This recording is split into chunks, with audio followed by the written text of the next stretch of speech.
This is a video of atomic transitions and the photoelectric effect. This has been adapted from Dr. Peggy Bertrand's work. So what we're going to look at is how atoms interact with light. We call the kind of energy that we deal with when we deal with light quantized energy. And this quantized energy can be thought of as existing in really very small packets of a specific size. And these small packets we're going to call photons. Now, atoms, they absorb and emit quanta of energy, these very small packets. So atoms can only absorb these small packets of energy. And they also emit these small packets of energy. The reason we call them quantized is you can't have half of these packets or any fraction of these packets. It has to be the whole packet. Okay? And remember, these packets are thought of as being very, very small. Now, remember that, this is new actually, that this energy that we're going to look at is in the form of light, this quantized energy. Now, there are three total models of light, and we've gone over two of them. In geometric optics, we used the ray model of light. Okay? In diffraction and interference, remember those were young single slit and double slit experiments, we used the wave model of light. In this third model, we're going to look at light as a particle. All right? And we'll also talk about the wave-particle duality of light later on. Now, as a review, let's think about what the equation that we used to use that related the speed of light, its frequency, and its wavelength. Okay, that's the equation. It says the wave speed is equal to the wavelength times the frequency. Now, we're going to adapt this equation for light.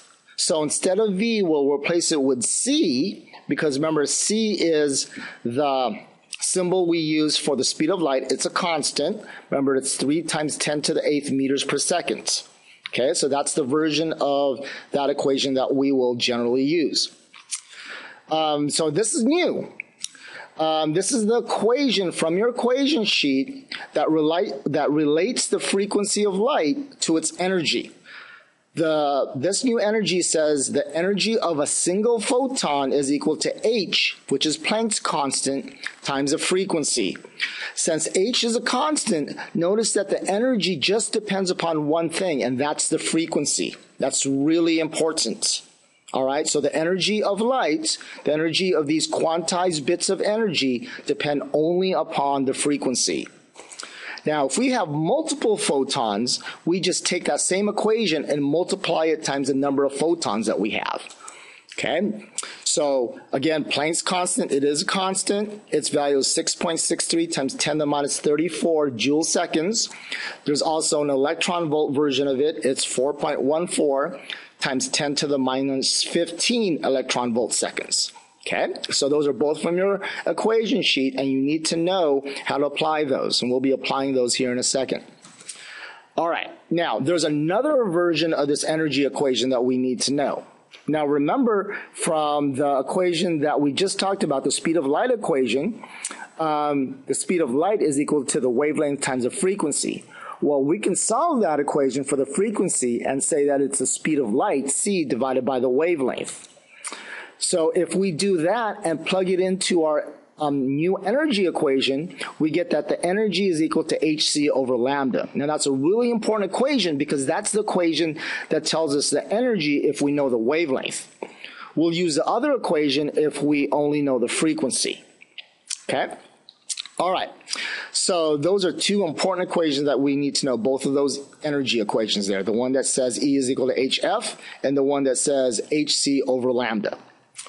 Okay, so again, a little review. What's an electron volt? An electron volt, remember, is one electron volt is equal to 1.6 times 10 to the minus 19th joules. Also notice that I've written there that the top part of that energy equation, HC over lambda, the HC part, there are two versions of that. H is a constant and C is a constant. Okay? Now, what I want you to do is I want you to pause the video, go get your table of information, look up the value HC, and write both of the versions down. Pay close attention to the units. All right, so hopefully you've done that. Now let's look at another example. Now let's figure out the frequency and wavelength when we're given the energy of the photon. So it's still the same equation. The energy is equal to h, the Planck's constant, times the frequency. Okay, where the frequency is equal to the amount of energy that they give us, which in this case is 4.0 times 10 to the minus 19th joules. And we divide that by Planck's constant, 6.63 times 10 to the minus 34 joule seconds. And that gives us a frequency of 6.04 times 10 to the 14th hertz. Okay, remember the units for frequencies, hertz, capital H, lowercase z. Now we also want to find the wavelength, so remember we have that wavelength equation that says we take the speed of light and divide it by the frequency. So the frequency is a frequency we just figured out, and that'll give us a wavelength of 4.97 times 10 to the minus 7 meters. Now remember, we need to be able to write these values in meters and also nanometers. So that is equivalent to 497 nanometers. All right. This next question says, how many photons are emitted per second by a helium neon laser that emits 3 milliwatts of power at a wavelength of 632.8 nanometers? So remember what I call the sneaky equation. The sneaky equation is power is equal to energy divided by time. Technically, it's work divided by time, but in this case, we're just going to call it energy. And we already talked about energy when we look at multiple packets, which is what we're doing here. Since we are emitting this over a certain amount of time, there's going to be more than one packet of energy. We need to use the n variable, okay, in that equation. The n means the number of photons, and that's actually what we're solving for. We're solving for n. So we plug that energy equation into our original power equation, and we get NHF over T. F, remember, we can solve that as C over lambda, and we end up with this equation for power.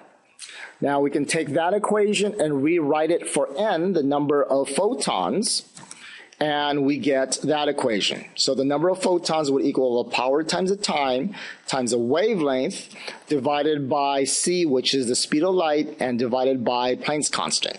All right? Now, it's really important that you know how to go from nanometers to meters. Remember, there's 1 times 10 to the minus 9th meters in 1 nanometer, and how to go from milliwatts to watts. All right? There are 1,000 milliwatts. I'm sorry. There are 1,000 milliwatts in 1 watt. All right? 1,000 milliwatts in 1 watt.